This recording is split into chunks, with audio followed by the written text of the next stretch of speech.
आपका मेरे channel physics junction अभी में स्वागत है। बच्चों, मैं आज आपको डोमेस्टिक वायरिंग समझाने वाला हूं, जो क्लास 10th के बेसिस से बहुत ही इम्पॉर्टेंट होने वाला है। बच्चों, ये अक्सर बोर्ड एग्जाम में पूछ लिया जाता है और पूछा भी जाएगा, उम्मीद है। तो बच्चों, उम्मीद करते हैं आपको जरूर 5-6 नंबर का फ़ायदा होने वाला है इस वीडियो से, तो देखिएगा और शेयर करिएगा। बच्चों, जब हम डोमेस्टिक वायरिंग करते हैं तो वहाँ पर अपने जो हमारे डोमेस्टिक इलेक्ट्रिकल इक्विपमेंट्स होते हैं उनको हमें एक वायरिंग के थ्रू कनेक्ट करना होता है ताकि वो काम कर सकें, वो वर्क कर सकें। और जो हमारे डोमेस्टिक इक्विपमेंट्स होते हैं उनको हम पैरेलल ऑर्डर में जोड़ते हैं, क्योंकि आपको पता होना चाहिए कि वहाँ पर उनके पास भी रेजिस्टेंस होता है, वो रेजिस्टेंस अप्लाई करते हैं। तो कुल मिला के हम कह सकते हैं कि वहाँ पर जो रेजिस्टेंस का कॉम्बिनेशन है वो दो टाइप से होता है, एक होता है सीरीज कॉम्बिनेशन और एक होता है पैरेलल कॉम्बिनेशन। पैरेलल कॉम्बिनेशन में जो होता है पोटेंशियल डिफरेंस जो रहता है वो फिक्स रहता है। जिस पोटेंशियल डिफरेंस के साथ तुम ऐड करोगे उन्हें पैरेलल में, वो पोटेंशियल डिफरेंस सभी इक्विपमेंट्स पर इक्वली डिस्ट्रीब्यूट होगा जितना सोर्स का होगा।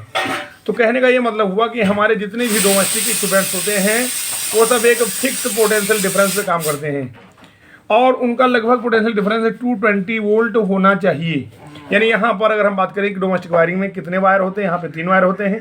एक होता है लाइव वायर, एक होता है न्यूट्रल वायर और एक होता है अर्थ वायर। अर्थ वायर से हम अर्थिंग देते हैं। अर्थिंग का मतलब क्या होता है कि जो एक्स्ट्रा लीकेज ऑफ करंट होता है उसको हम रोकते हैं और उनको क्या करते हैं, हम अर्थ में कनेक्ट कर देते हैं, थोड़ा गहराई में गड्ढा खोद करके। इससे फ़ायदा होता है कि जब कोई व्यक्ति किसी भी डिवाइस को छुएगा तो उसे झटका नहीं लगेगा। बच्चों, यहाँ पर लाइव वायर का जो कलर होता है वो रेड कलर का होता है, न्यूट्रल वायर का कलर ब्लैक कलर का होता है और अर्थ वायर का जो कलर होता है वो ग्रीन कलर का होता है। लेकिन वो जिस कवर में होते हैं तीनों वायर, उसका जो कवर का कलर होता है वो ब्लैक कलर का होता है। बच्चों, पहले हम लाइव वायर और न्यूट्रल वायर को इलेक्ट्रिक मीटर से पास कराते हैं। उसके बाद लाइव वायर से तुरंत ही हम फ्यूज वायर या एमसीबी कनेक्ट कर देते हैं। एमसीबी का फुल फॉर्म होता है मिनिएचर सर्किट ब्रेकर।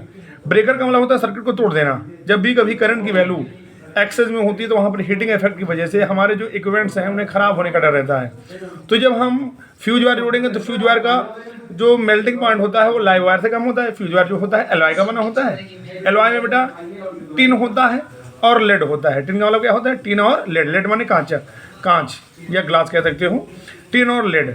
तो दोनों को हम बेटा, यहाँ टिन की सिंबल होता है SN होता है और लेड का सिंबल PB होता है। तो इन दोनों को मिला करके ये हमारा फ्यूज वायर बनता है। लेकिन फ्यूज वायर की जगह पर हम MCB ज़्यादा प्रेफर करते हैं। ऐसा इसलिए होता है क्योंकि फ्यूज वायर जब एक बार डिस्कनेक्ट हो जाएगा, कट जाएगा, तो फिर से दोबारा लाना पड़ेगा। MCB में क्या होता है कि जब भी करंट ज़्यादा होगी, एक्सेस में होगी, तो अपने आप शट डाउन हो जाएगा और करंट का फ्लो आगे नहीं हो पाएगा और हमारे इक्विपमेंट जो होते हैं वो ख़राब होने से बच जाते हैं। यहाँ पर जो इलेक्ट्रिक मीटर होता है वो कंज्यूम्ड इलेक्ट्रिक एनर्जी को मेजर करता है, वो भी यूनिट के फॉर्म में, 1 यूनिट 2 यूनिट्स। और एक यूनिट इलेक्ट्रिक एनर्जी की वैल्यू होती है 1 किलोवाट आवर। और 1 किलोवाट आवर की जो वैल्यू जूल में होती है 3.6 10⁻⁶ जूल होती है। जब बच्चों हम यहाँ पर लाइव वायर और न्यूट्रल वायर को निकालते हैं मीटर से और वहाँ पर हमने फ्यूज या MCB को ऐड कर दिया, उसके बाद हम क्या करते हैं, हमें जब अपने घरों में इक्विपमेंट्स को जोड़ना होता तो क्या करते हैं, एक वायर हम खींचते हैं न्यूट्रल वायर से और एक वायर खींचते हैं लाइव वायर से। वहाँ पर एक होल्डर लगा देते हैं। अब होल्डर में क्या होता है, 3 सॉकेट होते हैं, 1 2 3। यहाँ पे जो तीसरा होता है सॉकेट, ये अर्थिंग इससे द्वारा दी जाती है। इसे क्या करते हैं, एक वायर निकालते हैं और उस वायर को एक कॉमन वायर से जोड़ करते हुए अर्थ में उसे हम क्या करते हैं, कनेक्ट कर देते हैं थोड़ा सा गहराई पर। और एक वायर हम मीटर से भी निकाल लेते हैं क्योंकि वहाँ पर भी लीकेज ऑफ करंट हो सकता है। तो जो मेटालिक पार्ट होता है, मेटालिक पार्ट किसी भी डिवाइस का, उससे हम इस अर्थ वायर को जोड़ते हैं। और इस तरह से यहाँ पर ये जो इसका जो पाथ होता है वो लो रेजिस्टेंस पाथ होता है, क्योंकि आपको पता होना चाहिए अगर हाई रेजिस्टेंस होगा तो करंट इसके द्वारा फ्लो नहीं होगी। तो ये जो अर्थ वायर होता है लीकेज ऑफ करंट को रोकने के लिए एक लो रेजिस्टेंस पाथ प्रोवाइड कराता है, जिसके थ्रू जो अर्थ होती है, लीकेज ऑफ करंट होता है वो अर्थ के थ्रू चला जाता है। क्योंकि अर्थ ये माना जाता है कि अर्थ का जो कैपेसिटेंस होता है वो इन्फिनिटी होता है। अर्थ का कैपेसिटेंस इन्फिनिटी होता है, इसीलिए इसका जो पोटेंशियल डिफरेंस है वो 0 रहता है। कितना भी चार्ज, कितना भी करंट अगर अर्थ में हम फ्लो कराते हैं, अर्थ को प्रोवाइड कराते हैं, तो उसके पोटेंशियल डिफरेंस में कोई भी चेंज नहीं होता। क्योंकि आप देखते हैं जब अर्थिंग दी जाती है तो हमें अर्थ पे चलते भी हैं तो हमें कोई करंट महसूस नहीं होती। क्यों नहीं महसूस होती, कोई भी झटका महसूस नहीं होता, क्योंकि उसके पोटेंशियल डिफरेंस में कोई भी चेंज नहीं होता। पोटेंशियल डिफरेंस उसका क्या रहता है, 0 रहता है ड्यू टू इन्फिनिटी कैपेसिटेंस।